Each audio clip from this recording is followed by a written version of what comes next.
Hello, everybody. Welcome back to the Gentleman Psychic.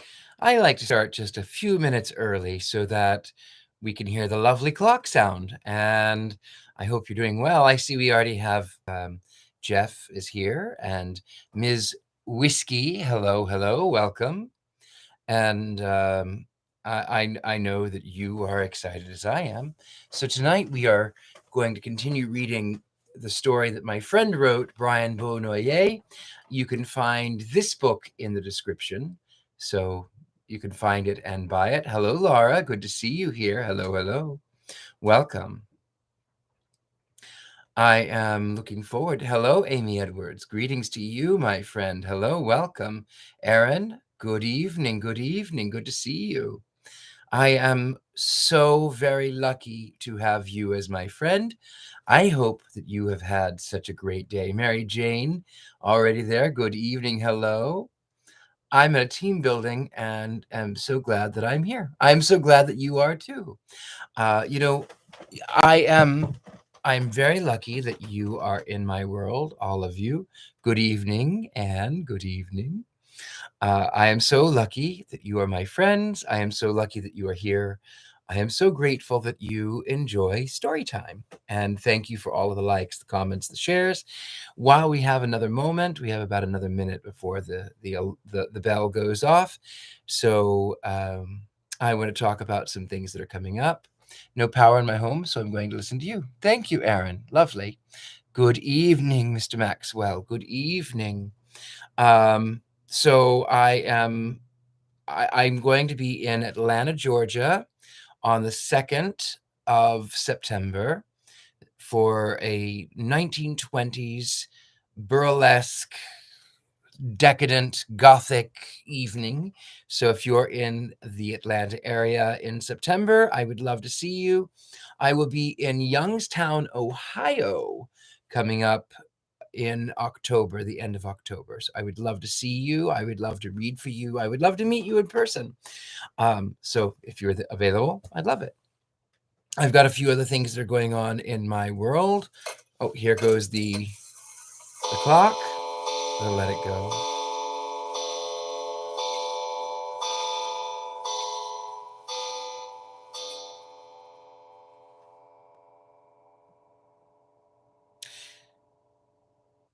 So we are reading my friend Bryan Beaunoyer's book, Welcome to Wendtmurhoefen, Long Days and Short Nights.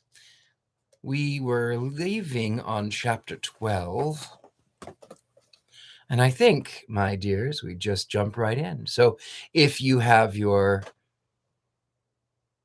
Youngstown, yes, I'll be in Youngstown the 27th, 26th through I think the 26th through the 28th of October, I think. I'll have to double check. All right, lovelies. Without further ado, good evening, Beau. Good evening. Welcome. We're just about to start, so you made it right on time. Chapter 12. As they made their way towards the gate, Bernadette explained that dragons had decided to join the search. That way, anything that might be found could be reported to the castle with haste, and it would mean a lot more coverage from the sky, and Sir Gilderlily and company would make way for the castle, guilt-free, though Gil had decided they could still search while on the trail. After all, the more eyes, the better. Once they got to the gate, the large doors opened again, but the strange lifting box was nowhere to be seen. "How do you propose we get down, Lady Bernadette?" Sir Gilderlily asked. She then smiled as she scooped up the group and jumped from the gate, spreading her wings. On the way down, she lifted them all to her back, advising them to mind the quills, though they didn't seem to bother the knight, what with his armor and all. Sir Gilderlily watched as they hovered over the Dragoneer village and was able to get a full perspective of the majesty that it really presented. This was easily one of the greatest moments of his life, and he couldn't wait to tell his family about it. It was only to be surpassed by what happened next, as Bernie advised him to look down below them. What had to be at least 24 or more dragons had also taken flight to join the search party. It was absolutely breathtaking to see. Never in his simple life had he ever dreamt he'd ever get to even meet a dragon or a unicorn, for that matter, let alone ride upon the backs of both. As Bernadette began to glide lower to the ground, Sir Gilderlily couldn't help but notice that they made quite a trek in such a short amount of time, as they had arrived just outside the entrance to the woods, on the other side of it. "But what about us helping with the search, milady?" Sir Gilderlily asked. "You're needed elsewhere, Sir Knight. Not to worry, though. We will manage the search here, as we've already dispatched a group to cover the ground search, and we'll get others in the forest involved as well. No one really refuses to help a dragon, when asked, you know," she said with a smile and a wink. "Now I must rejoin the overhead search party, since I'm leading them. You might do well to set up camp for the evening. No sense in continuing in the dark, Sir Knight." Sir Gilderlily agreed, and instructed Dillweed to help set up camp. They had just finished with the tent and got the fire started, which would have gone a lot quicker with a dragon around, when, speaking of which, they were approached by a group of 3 young dragons, all of them about the size of a normal horse, and being led by one other dragon that was slightly larger, about the size of a Pecherin, or maybe a Clydesdale. Sir Knight, come see what we found," they shouted, Sir Gilderlily absolutely exhausted, since Dillweed proved to be little to no help at all in setting up camp, though he did try. Picked himself up and managed to carry himself over to the excited dragons. "Look what we found," said the smallest of the bunch as he picked up something sparkly in his mouth and gestured it towards Sir Gilderlily. Gil took it in his hands and immediately recognized it. "It's a locket! It has to be one of the princess's locket! Horace, come look!" he shouted to his friend, who wandered over with a look of curiosity. I mean, it's actually a pendant," Horace said, looking over it, "but let's not split hairs over it. What do you suppose this means, Gil?" "Well, if I had a guess, I'd say it means the princess must have had some trouble in the area this was found. But where did you find it?" he asked the young dragons, which their reply was in the woods, not too far from the Trottle village. This confirmed what Dillweed had previously told them, so Sir Gilderlily instructed them to continue the search at the first light, but focus between the Trottle village and the mountain. "Be sure to check any shortcuts she might take. I have no doubt that she would veer off the main path if it meant getting to see her friends much sooner. While you all continue the search, we'll head back to the castle." The next morning, Sir Gilderlily was woken up by a lot of commotion. He fumbled out of his tent to see that the whole forest seemed to be at work, searching for the princess. He could clearly see dragons, trolls, and all the other sorts of creatures looking in bushes and turning over rocks, which he didn't quite understand, that one. Just as he smiled at what he was seeing, he heard a whooshing noise and gazed up to see Bernadette, with several other larger dragons patrolling overhead to see if there were any signs of the missing princess and knight. Sir Gilderlily couldn't help but feel overjoyed by what he was seeing, but also felt a bit dread of anticipation at what the tiara the young dragons had found might mean for the fate of the young princess. Though he seemed to have luck on his side, it really only did him any good if the outcome was positive. But then he remembered his focus needed to be elsewhere, and he roused Horace and Dillweed. "Come on, you two. We need to get to the castle," he said with a sense of urgency, while Horace, per usual, jumped right up, ready to face the day. Dillweed seemed to need a little more coaxing. So Horace picked up the kitten and walked toward the troddle. "Looky what we have here, kitty, a delicious troddle," he said excitedly, causing Dillweed to spring right up. "I'm up, I'm up, I'm up! Just get that thing away from me," he exclaimed. They packed everything up, and Sir Gilderlily mounted his noble steed, since they were outside the forest, you know. Before they headed out to the castle, he asked Horace to take him over by the young dragons who were having their breakfast. He thanked them for their help, and they graciously bowed their necks to Sir Gilderlily as they continued to dine. As they galloped down the path, it seemed the kitten was starting to warm up to Sir Gilderlily. She had popped out of the saddlebag at one point and climbed onto the top of his helmet, where she curled up and went to sleep. He smiled at the cuteness overload, but in the back of his mind still had so many questions. "Where did you come from, little one?" he asked her, but the kitten didn't answer. Instead, she stretched out, curled herself back up into a ball on top of his head, and continued to sleep, purring the whole time.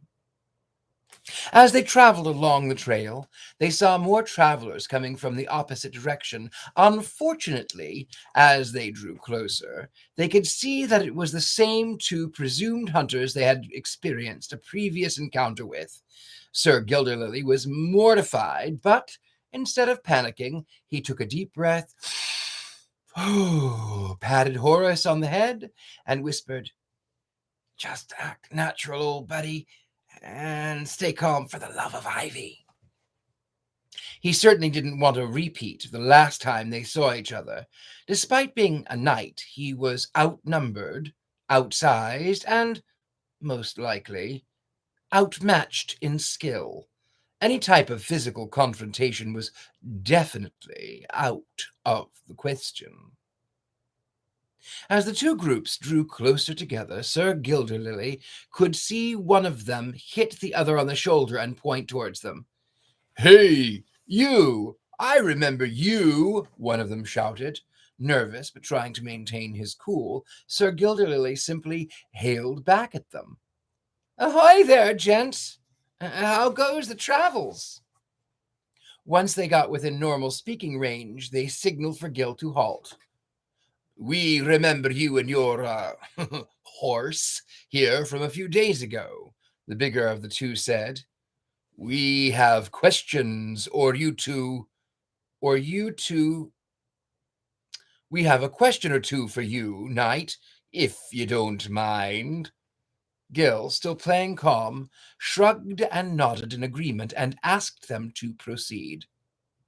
"Well, when we passed by you, we were talking amongst ourselves when something came out of nowhere and conked us both on our noggins, knocked us clean out for hours," the bigger one said as they both began to lean in close to Sir Gilderlily, eyes narrowed in suspicion. "You didn't happen to see what that was, did you?" Gil stifled back a sigh of relief as he came to the realization that they didn't automatically assume they were the culprits, even though they very much were. "No, sirs. Unfortunately, sounds to me like you may have been the recipients of some old-fashioned imp mischief, fellas. I hear they tend to litter the trail with traps and tricks, just waiting for poor, unsuspecting travelers to come along and spring 'em. If I were a betting man, I'd say that's exactly what it was." Sir Gilderlily was hoping to sound convincing. The two large travelers then leaned back away from Sir Gilderlily, unhardening their facial expressions. "I reckon you're quite right, Sir Knight. Sorry to keep you, then. Best of luck in your travels," the smaller of the two said, as they tipped their hats to Sir Gilderlily and started back on their way. "Hang on there, sirs," Sir Gilderlily said, as they stopped abruptly to turn back to face him.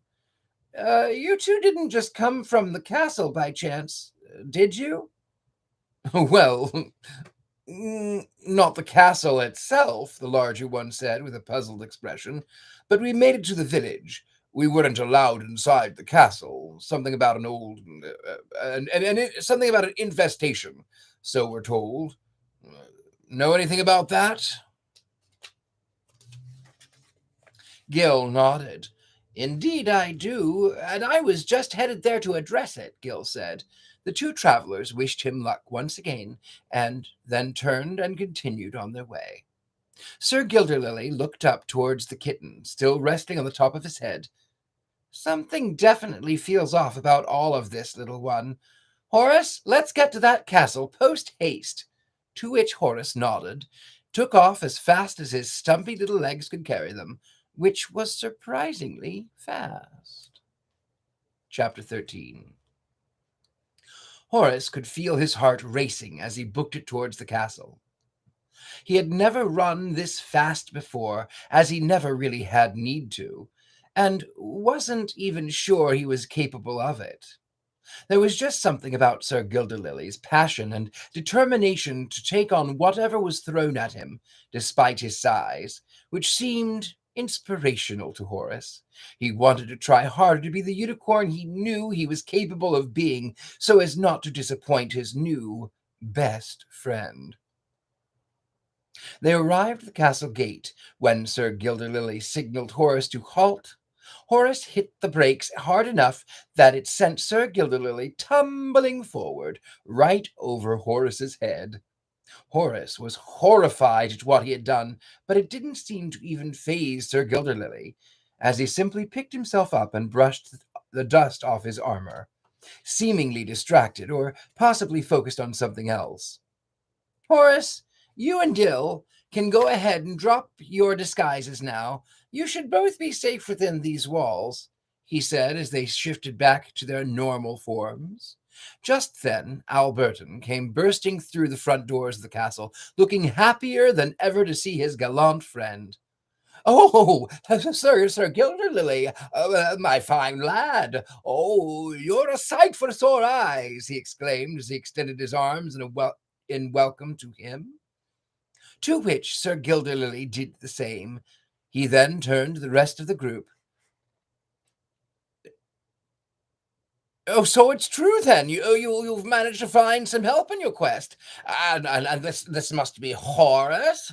I must admit, not what I was expecting, given your a unicorn?" Horace interrupted. "Yes, I get that a lot." Then he leaned into Alberton with his hand over his mouth. "Not here, old man. All in due time. But today, not that day," he whispered, obviously hiding that the wizard knew about. That will most likely be something to touch on in another story. Alberton looked at him, surprised, but then winked and nodded. "Ah, quite right," he replied. He then turned to Dillweed. "And I've heard about you as well. Dillweed, is it?" To which Troddle nodded and smiled politely. Alberton then turned his attention back to Sir Gilderlily. "I have some news about your condition, my boy. But first, I believe I should bring you up to speed on what's going on in the castle as of late. Come, the king and queen are waiting in the throne room," he said as he waved the group on to follow him. When they reached the throne room, King Archibald all but leapt from his throne to quickly meet the group. "The third Gilderlily, my boy," he said, excitedly as the queen calmly followed behind him, smiling. "Oh, what a relief to see you! We thought the worst thing had happened to you when your horse had showed up at the stable without you," he said as he extended his hand to greet Sir Gilderlily. Gil and Horace simply looked at each other with disappointed expressions. "Told ya," Horace said. "Jackass." To which Sir Gilderlily nodded in agreement. He then looked to the king and asked how he could help. "All in good time, lad, all in good time. First, though, I must ask, did you find anything at all?" the king asked, appearing as if to be holding back tears in preparation for the worst. "We did, your majesties," Sir Gilderlily said, looking at the king and queen, as he turned and reached for his pack. He then pulled the pendant from the pack and handed it toward the king. A group of young dragons found this outside the Troddle village. The evidence aligns with the account of this Troddle, who says he witnessed her leaving the village that day, headed towards the dragon's keep. But the dragon said she never arrived that day, your majesty." The king's expression told Sir Gilderlily that he was hoping for a bit more information. So he continued. "Once the Dragon Council learned about all that had transpired, though, they immediately offered their help. In fact, it seems the whole forest is now helping in the search, your majesty. If she's out there, she will be found." The news lightened their spirits a bit as the king and queen smiled at each other and held hands. "Splendid news, Sir Knight," said the queen. "Now come with us. Let us show you what all the commotion is about." The king and queen led the group down to the knight's quarters, which had been taken over by a plethora of different-colored rats and mice, with a few squirrels and weasels thrown in for variety. Sir Gilderlily could not believe what he was seeing. He then thought of the kitten, which had been placed back in one of the saddlebags and was sleeping again. As he reached for the kitten in his pack, Sir Gilderlily turned to the king and queen and Alberton. "Bert, your majesties, I think you should all see this." And he presented the kitten to the three of them, who opened their eyes and looked at them, almost appearing to be smiling at them. "Notice anything odd yet familiar about this little one?" Gil asked. Alberton adjusted the seeing lenses. I've never seen anything like it before, other than the rodents, of course," he said. "Yet this kitten looks strangely familiar to me," he continued, squinting at the darling little creature and extending a finger for it to play with, to which it happily accepted. The king and queen nodded and agreed that it was indeed very peculiar, and that the kitten did seem familiar. It seemed to know them as well, which was even more curious.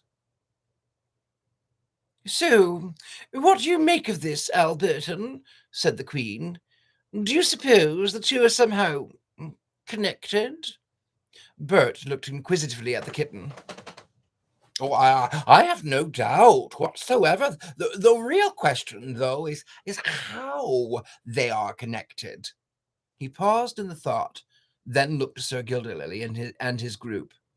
"The three of you come with me. There must be some sort of answer in one of my books or scrolls." So the three of them followed Alberton back to his laboratory, where they could further research a solution. The king and queen, meanwhile, held on to the kitten, who was really eating up the attention and seemed to take a genuine liking to them both. Once they reached the lab, Alberton started distributing different books and scrolls to each of them, instructing them to read every page carefully, but still maintain a sense of urgency. Time was of the essence, after all. "Also," he said, "don't mind the mice. While they don't really seem to bother anyone so much, they just aren't shy about being seen." While they all pored over volumes of spell books and other books about ancient lore and creatures of the forest, Sir Gilderlily couldn't help but notice that one of the mice was near him and almost appeared to be trying to help him in his research. With a faint smile and a chuckle, he instructed the little mouse. "Let me know if you see anything helpful or useful, eh?" as he continued reading. A couple of hours had passed, and none of them had found anything noteworthy or pertinent to the subject of the odd-colored rodentia. The group was starting to get mentally exhausted from so much reading. Even Alberton admitted he could use a break, removing his lenses and rubbing his eyes. Why don't we pause for a moment and let our eyes catch up? Maybe stretch our legs as well, he said. I know these old bones could definitely use a good stretch. Shakily raising himself from his seat to get the blood flowing back into his limbs, Sir Gilderlily meanwhile had become fast friends with the mouse that had been helping him. So he decided to reward its efforts with a piece of apple he had cut off for it, and it graciously accepted the prize.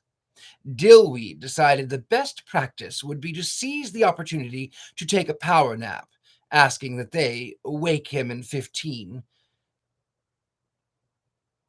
It made sense that he would be physically tired, as he was much smaller than the rest of them, meaning that turning pages in large books and whatnot was more physically taxing on his miniature body. Horace, who was surrounded by several mice, decided to just take a moment to relax and make acquaintances with his new group of friends. As he moved to sit among them, a mouse scurried to try and get past him, scaring another volley of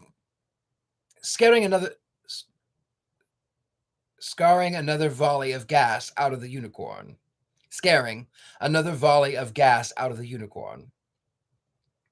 Fortunately, the mouse was able to narrowly escape the line of fire. Whoa, that was a close one, little buddy, Horace said as he scooped up the now terrified mouse. The toot was just loud enough to wake Dillweed from his slumber, prompting him to ask who called his name.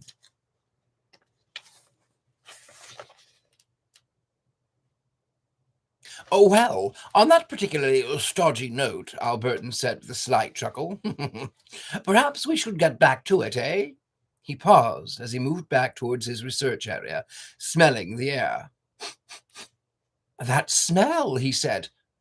Where did I smell that before? But he quickly disregarded it and went back to work. Just as they started to get back to work, though, a messenger popped his head in the door. Taken aback by the smell as he poked his head in, he winced before speaking. Sirs, he said with a sour expression on his face, I don't mean to interrupt, but the king requests your presence, as well as the knights. There's apparently a dragon here that needs to speak with you. They all looked at each other before Alberton turned back to the messenger.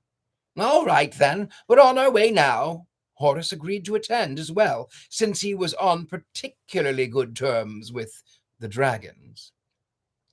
Dillweed, on the other hand, offered to stay behind and continue reading, as so not to impede progress any more than it already was.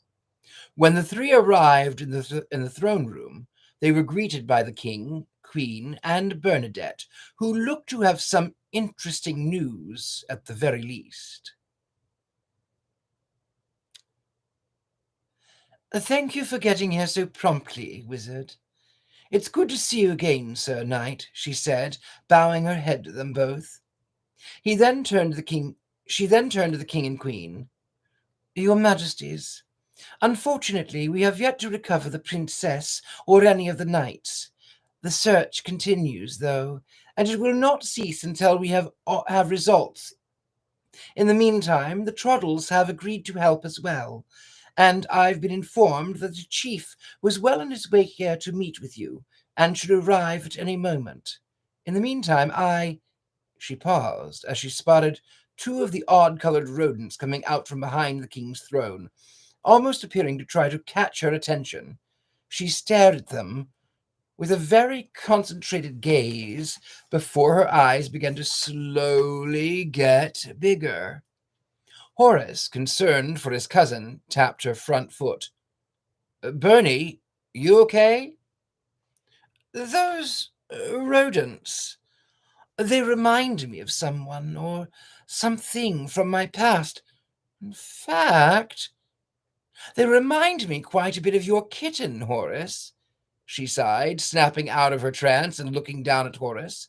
As it turns out, I believe I may be able to shed some light on your problem, Your Majesty.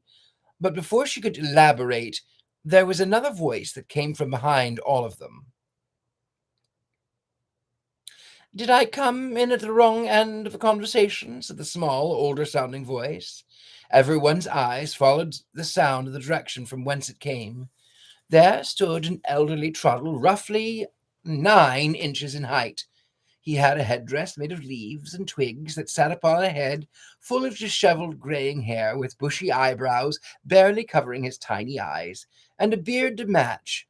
He was wearing what appeared to be a robe version of the garb that Dillweed wore. He looked like one of those small, annoying dogs, without the annoying part, of course. The Trottle chief had arrived, and he seemed quite confused. "Forgive me, where are my manners? I am the chief, Alfonso of the Trottle village," he said, bowing before them. The king and queen returned the gesture as they exchanged greetings. The chief turned to the rest of the crowd, taking notice of the rodents. What have we here?" he asked as he looked at them in curiosity. "That's what I was just referring to, Ralfonso," Bernadette said, "and I think I have the answer. This is Codswallop's magic." Chapter 14. Ralfonso nodded thoughtfully as he looked on at the rodents. "Yes, I remember him. Codswallop the Obnoxious was what we called him, if memory serves me, and I concur. This looks just like his cup of tea." As he spoke, his eyes then met with a kitten that was currently nestling in the king's throne. "And what of that little one? Does it suffer from some of the same magic? Now let's have a look, shall we?" he said, motioning to have the kitten brought over to him. To Sir Gilderley's surprise, the chief did not appear to be as terrified of the kitten as Dillweed had been. "Wait, you're not afraid of the kitten?" he asked, very confused over what he was witnessing. The chief looked at him with a very puzzled expression as he continued to pet the kitten, who was trying to snuggle up against his beard. "Goodness, no, Sir Knight. Why ever should I be afraid of a harmless kitten?" he answered, as the kitten was more aggressively seeking his attention and nearly knocked him over. This was certainly not the same behavior that the group had seen displayed towards their companion from the odd-colored kitten. It's just that we're told that cats are the natural enemy of trottles. At least that's what Dillweed told us. He was terrified of this kitten," Sir Gilderley said. "And rightfully so. This little critter tried to..." Oh, who is that? Is that still... "And rightfully so. This little critter tried to attack him every time he got near her." The chief continued to look at Sir Gilderley in very confused manner. "Who is Dillweed you speak of?" he asked. This surprised Horace and Sir Gilderley. "He's a Trottle." "From your village? Part of your spy team? You dispatched outside your gates? Don't you remember him?" "Oh, this is Horace. He's a Trottle. From your village. Part of your spy team that you dispatched outside your gates. You don't remember him?" Horace asked. "He had been watching us on our way to the village to talk to you. Ring any bells?" Puzzled by this, the chief took a deep breath and spoke.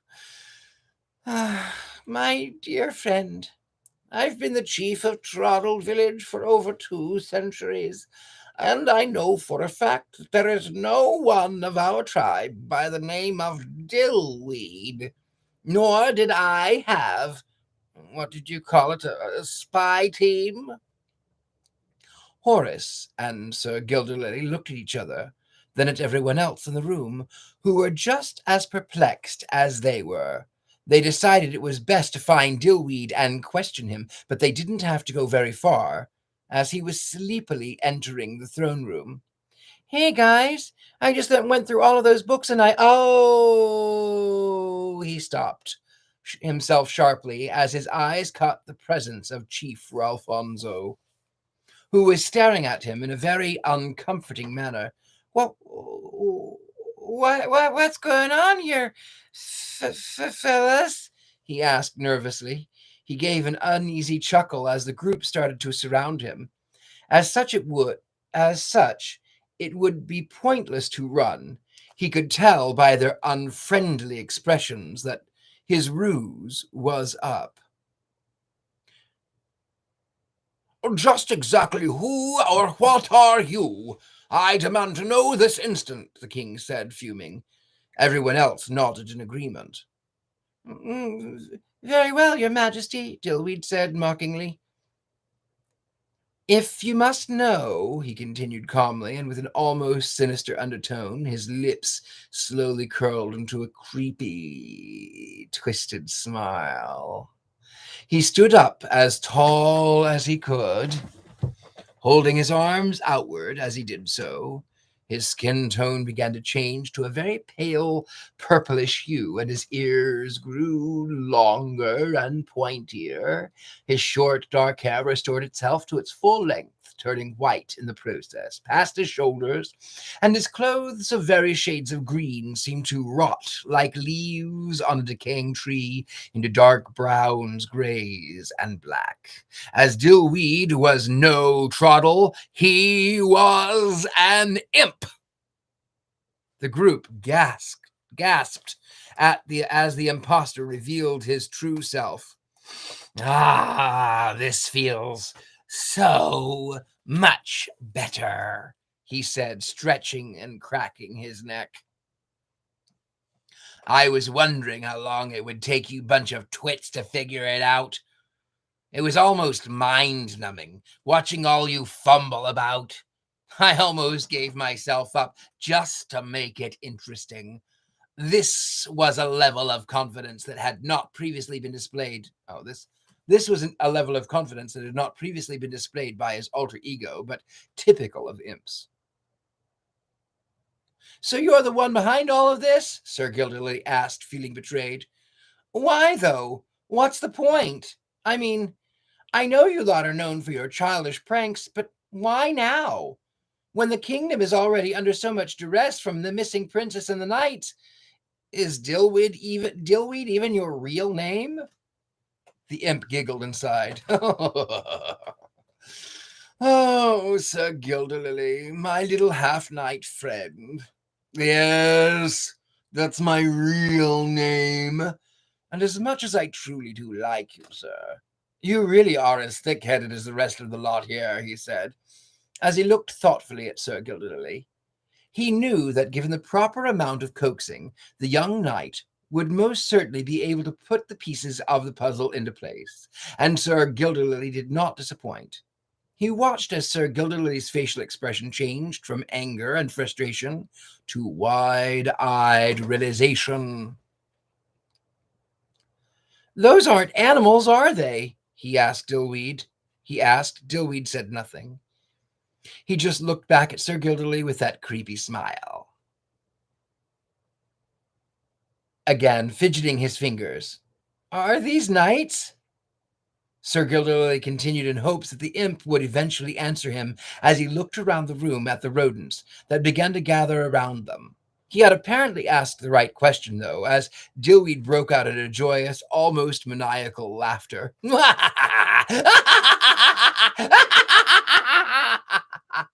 "Indeed they are, Sir Knight.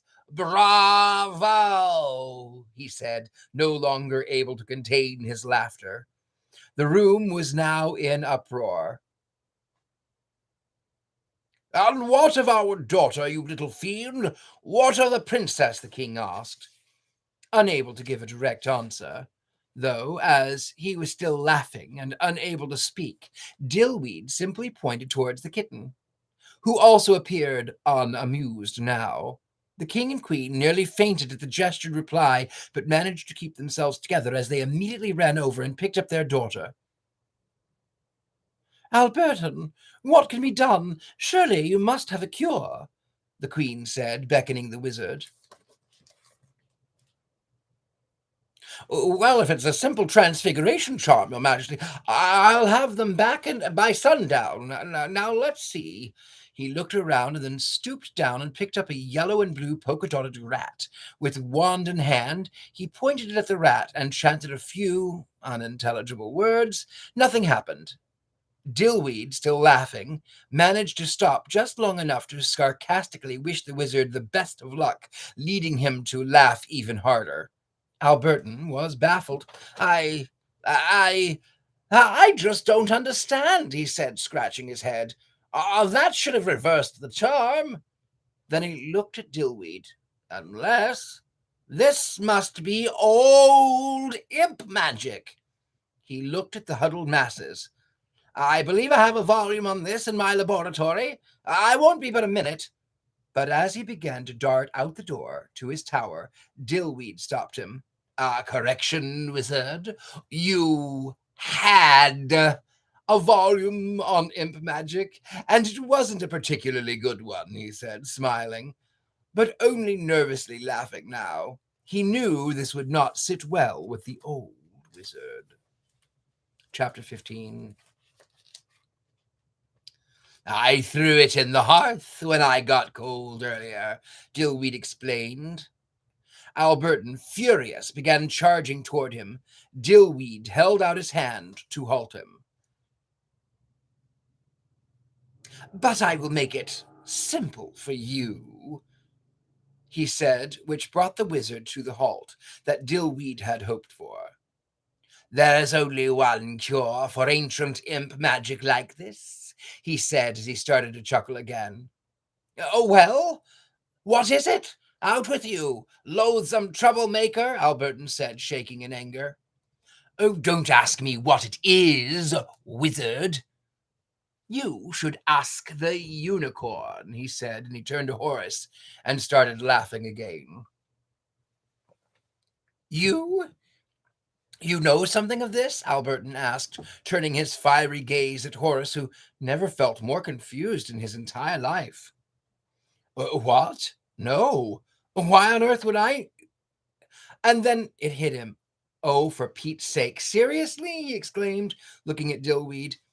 How immature can you get, honestly? You are really a despicable. You know that? He then begrudgingly looked at the king and queen. Your Majesties, will you please hand me the princess? He asked, looking slightly embarrassed. While they were clueless as to what exactly was going on, they obliged, slowly handing the kitten to Horace with looks of concern on their faces. Horace lifted the kitten to look her in the eyes and nervously smiled at her. Hello, Your Highness.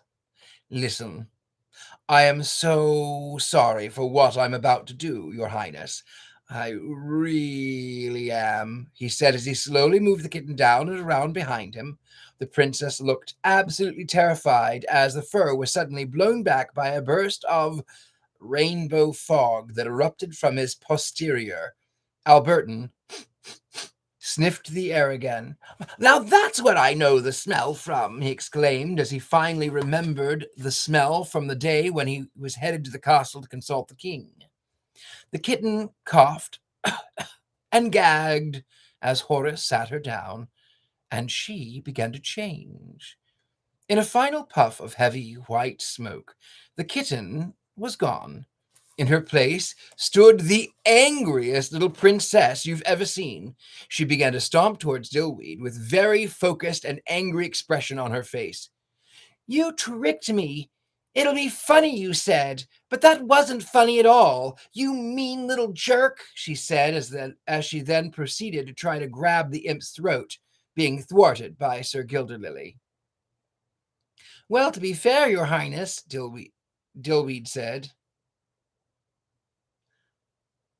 Oh, well, to be fair, Your Highness, Dillweed said. It was funny from my perspective.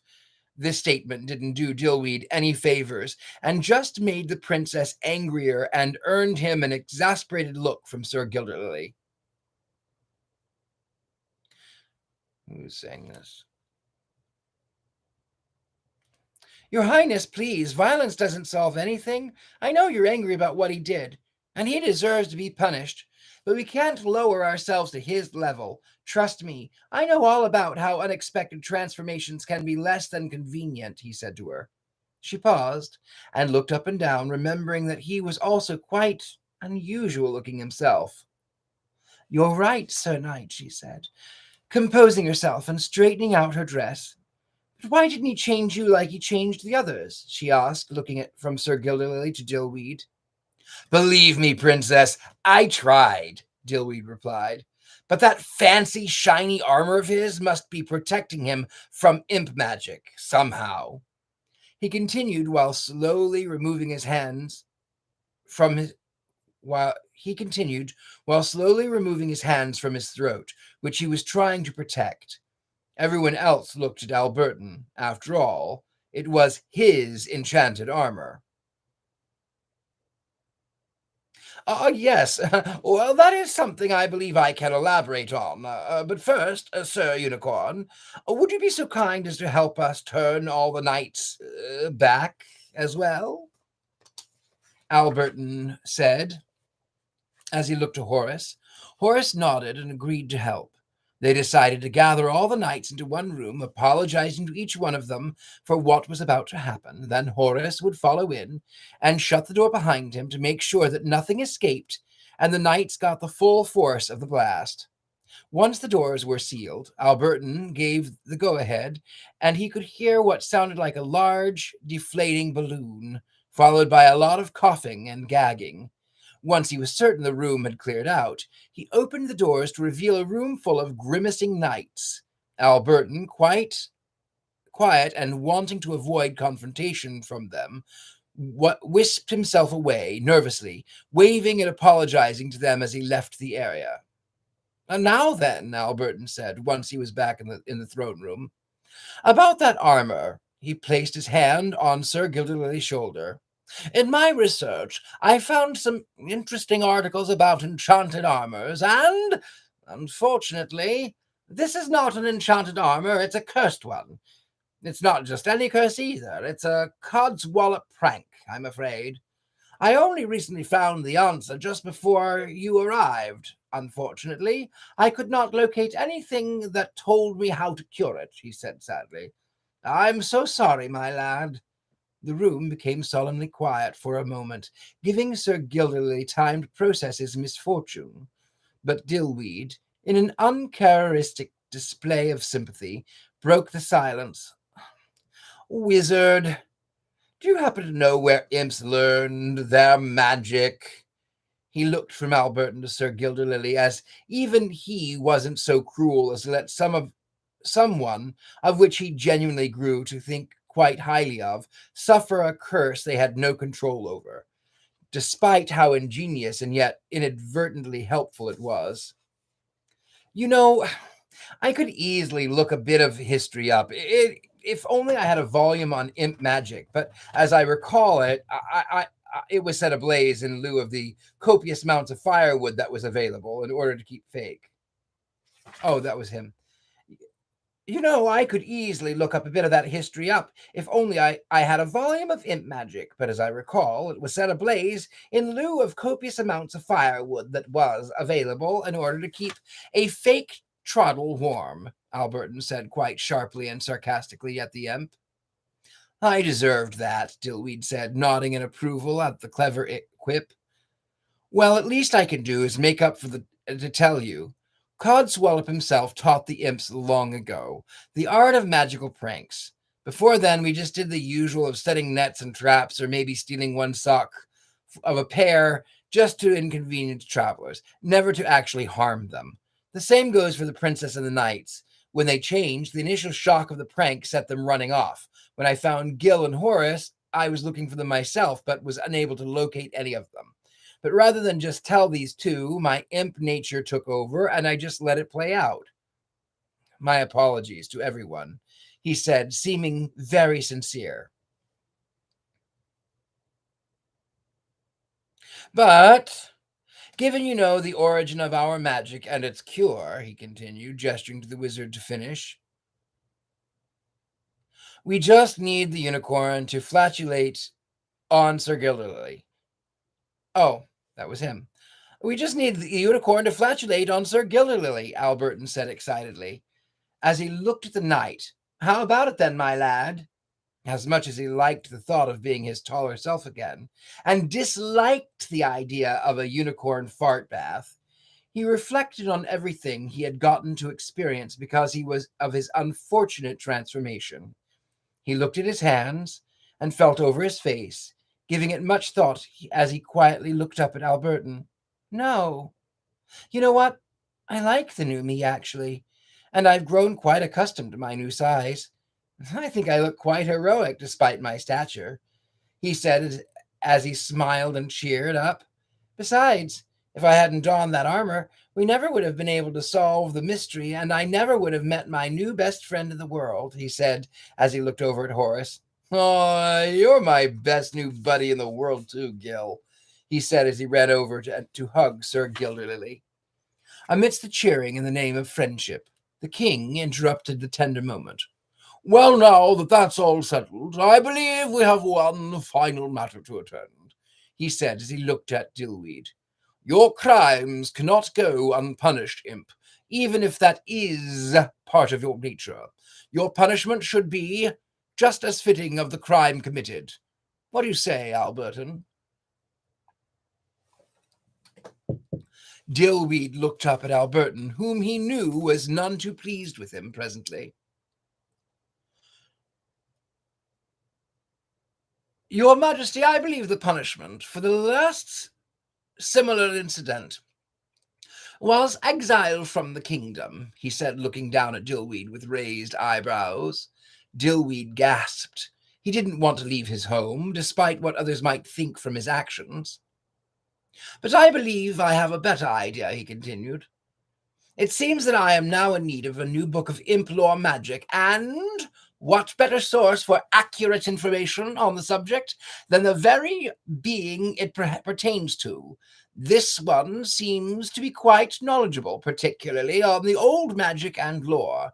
This is information that I was quite lacking on before, even in my old book. Therefore, I recommend to you, your Majesty, that you assign the imp to my charge, so that he might help me replace what I've lost. The king looked at the wizard, then at the imp. I see no problem with that, he finally said, bringing a sigh of relief to the imp. Do you accept the punishment, imp? If I must, your Majesty, Dillweed said, acting inconvenienced, though deep down he was ecstatic at the display of mercy. And I promise to do my best not to prank anyone else in the castle. No more turning royalty into kittens, he said. The king nodded with a raised eyebrow. So with that, the wizard now had a new assistant. By evening, everyone and everything had been returned to normal. The castle hosted a tremendous feast by order of the king to celebrate the joyous occasion. The entire kingdom was invited to attend, even the dragons, who, except for Bernadette, politely declined the offer, citing it might get a little too overcrowded with them around. And as for Sir Gilderoy and Horace, his best friend, the magical besties went on many more adventures and became two of the arguably most celebrated heroes in the history of the kingdom of Wendtmurhoefen. Perhaps someday you'll get to hear more of their adventures. The end. Thank you for reading. Oh, that was lovely. You can find his book on Amazon and at Books A Million, I think I said. And now there's even a Facebook page, so you can find Welcome to Wendtmurhoefen there. Next week, there is something strange. I got a strange email on my pertaining to my YouTube account. I don't understand what it means, but I got a strange message. Hopefully things don't change, but I really need to sit down and really just do it.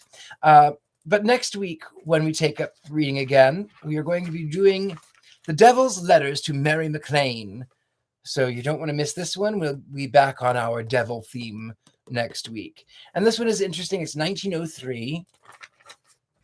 And it is The Devil's Letters to Mary MacLane by himself. Dedication to those whose trembling lips is poised the cup of sin, to those who with enraptured eyes behold the fleeting paradise that lurks within. Anyway, that, my dear lovelies, is next week, and I'm looking forward to that as well. Thank you, everyone, for all of your lovely kindness. Let's look and see what we have here. Dana Wilson says, loved it, need it for my classroom library. Yes, like I said, you could actually get it on Amazon. Link is in the profile. So look for the book. My friend would be very happy if you did. It was a fun book, right? It was very quite charming. I really enjoyed the display. I thought it was very friendly, and it was very body positive, and learned that you can't always judge a book by its cover. Not everything that's evil is necessarily evil. I thought it was a very good book. Very, very good. Very good. All right, lovelies. Again, I will be in Atlanta on the 2nd of September, and the end of October, I will be in Youngstown, Ohio. So look for me. And thank you for your likes, your comments, your shares. I love you all so very much. You make that book so much more to life. I'm glad you enjoyed it. All right, lovelies. I'll see you when I see you next week. Also, Witches Movie Coven on Wednesday. Don't forget that. Love to you. Bye-bye.